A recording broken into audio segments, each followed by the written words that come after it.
And lastly, most importantly, I'd really like a boyfriend. But not some nerd from one of my AP classes. Like a guy from sports team. He can be dumb. I don't care. I just want him to be a stone cold hottie who could rock me all night long. Never Have I Ever is a strategically self-aware story of a headstrong first-generation Indian American teenager, Devi Vishwakumar.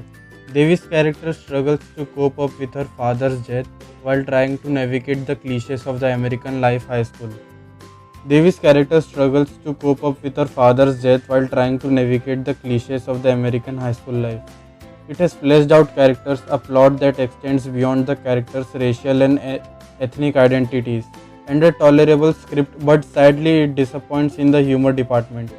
Its information heavy, tries too hard to impress both its brown as well as non-brown audience, and sets a rather misleading tone for the rest of the show.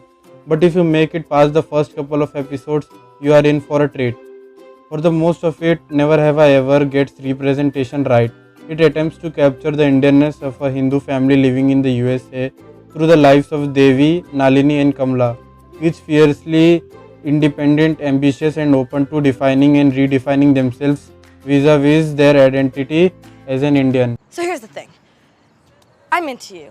In fact, Devi is no cool kid. She is deeply aware of and understandably bothered by her unpopularity, but instead of surrendering to a life of invisibility, she becomes the go-getter she needs to be. Her intentions, though juvenile, stem from a complex narrative of a grief and trauma.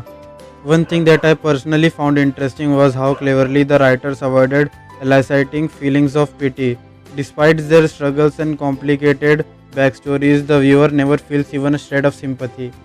Devi also has a bunch of friends whose personal storylines, though cliched, are justifiably portrayed but are far removed from the actual purpose of the show. Okay.